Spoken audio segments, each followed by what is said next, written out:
Oke, sip. Makasih. Kenalin diri dulu dong. Minasan, nama saya Fajar Aprilia, dipanggil Fajar. Saya dari Prodi Bahasa dan Kebudayaan Jepang angkatan 2019 dari kelas karyawan. Oke, Fajar dari kelas karyawan ya. Makasih Fajar.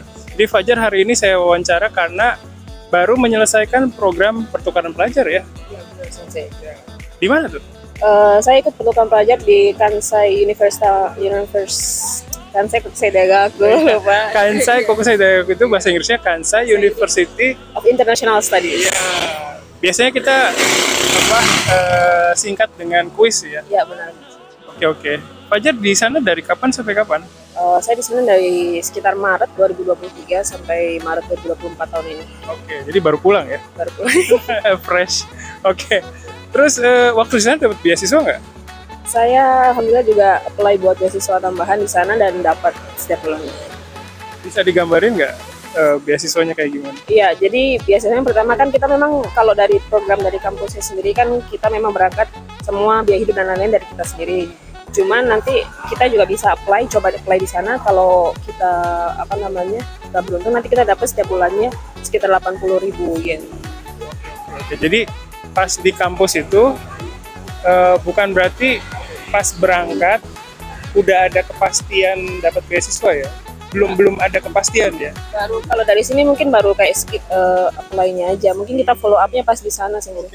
Jadi di kampus itu Fajar daftar untuk ngisi formulir untuk beasiswanya ya? Ya, formulirnya mungkin udah dari sini sih dibantu. Cuman itu kan nanti kita di sana dan di sana juga tetap setelah kita follow up kita juga butuh isi beberapa formulir tambahan. Kalau udah fix, pokoknya kita harus follow up aja sih sama pihak itunya yang dari administrasi kampusnya itu apakah kita keterima atau tidaknya. Oke, berarti dari sini emang harus berangkat dengan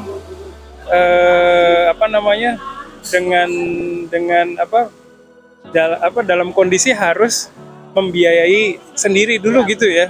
Terus pas begitu sampai di sana, kalau beruntung bisa dapat beasiswa. Ya, biar bisa dapat tambahan. Jadi mungkin kalau buat persiapan awal-awal aja sih kayak misalkan tiket kita terus apply visa kalau COE-nya udah keluar itu mungkin memang dari kita sendiri. Cuman setelah itu kita juga masih bisa mengusahakan buat uang tambahan kayak dari Shobat tadi.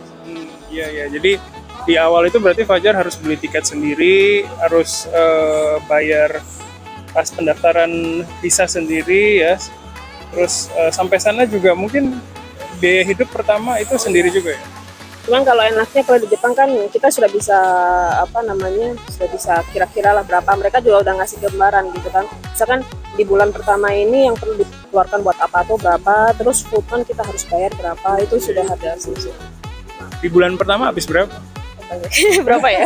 Kira-kira aja. Iya, kira-kira kalau dari awal sih kan apa-atonya itu standarnya buat 2 orang. Saya waktu itu masih 3 orang jadi masih agak ketolong. Sekitar 20.000, terus mungkin sama futon sekitar 8.000, 28. Mungkin 10 itu udah giri-giri. 10 juta mungkin kalau kita bawa giri-giri. Oke. Jadi kira-kira buat di awal 10 juta di luar tiket ya? Di luar tiket karena nanti kan untuk awal banget itu ada asuransi di luar itu asuransi di sekolah dulu. Nah. Oke, sip. Itu tadi tentang beasiswa sama biaya di awal ya. Terus kalau Fajar itu berarti masuk jurusan apa di sana? Di sana saya ikutnya Global Communication. Nah, nanti di prodinya saya ikutnya yang English Communication. Sebenarnya di pas zaman saya tuh nggak lagi disebut English Communication, Global Communication gitu aja. Jadi memang lebih general gitu Sensei. Oke. Belajar apa di sana? Kalau belajarnya sebenarnya karena Global Communication jadi komunikasi secara global, lebihnya bahasa Inggris ya, bahasa Inggris. Cuman tidak hanya itu, bagi kita pelajar, bukan juga kita dapat pembekalan juga bahasa Jepang dari awal. Ada pelajaran bahasa Jepangnya juga ya? Itu wajib sih, itu udah kayak Nihongo 1 sampai 5. Itu sudah kita pasti review dari kayak misalkan N2 sampai tingkatan N1. Oke. Sip. Tadi kan udah cerita tentang akademiknya ya. Ikut kegiatan mahasiswa nggak?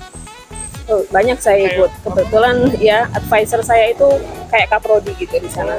Jadi saya kalau ada acara sama sama kayak misalkan SMA lokal yang memang kerjasama sama prodi, itu saya disuruh ikut. Kamu ikut aja, ini buat bahasa Inggris, nanti ketemu orang-orang anak-anak Jepang, anak SMA, kamu belajar aja ngomong dan lain-lain seperti itu salah satunya. Oke, tadi kan kita udah nanya tentang akademik, tentang kegiatan mahasiswa juga selama Fajar di sana. Terus kalau Baito kerja paruh waktu nggak Fajar? Kerja sih saya. Cuman saya memang ikut dari saran-saran dari dosen sini. Jadi untuk bulan pertama kita nggak usah ribut itu, walaupun memang ya butuh juga karena di sana butuh uang juga gitu. Cuman bulan pertama itu saya coba adaptasi dulu. Bulan kedua memang baru cari-cari. Oke, jadi bulan pertama observasi, bulan kedua baru cari-cari ya. Iya. Langsung dapat nggak di bulan kedua itu? Enggak, saya sempat coba sih, maksudnya kan tanya sama yang senpai yang dulu sudah pernah di situ gimana, coba aja cari yang dekat rumah atau dekat Eki dekat stasiun gitu kan. Saya coba itu yang pertama kali, percobaan pertama gagal sih. Apa tuh? Ya. Itu saya gagal karena memang belum tahu gimana sistemnya, nggak apa-apa kan biar tahu. Yang kedua itu saya coba, memang ada baru pembukaan resto sushi. Dia sudah besar sih di situ, cuman baru pembukaan toko baru dan baru dibukanya sekitar Mei apa pertengahan April jadi sensei. Nah itu pas saya ke sana dan ternyata ya udah hasilnya keluar di situ. Oh ya udah, ayo kerja loh, sudah Pak. Iya ayo kerja. Ya udah nanti datang aja, nanti pakai ini. Oh ya udah. Jadi yang kedua, percobaan kedua saya dapat. Ya gampang banget sih berarti. Makanya hasilnya langsung keluar, enak sih. Iya. Rezekinya Fajar berarti. Ya. Itu pendapatan dari Baito itu gimana sih?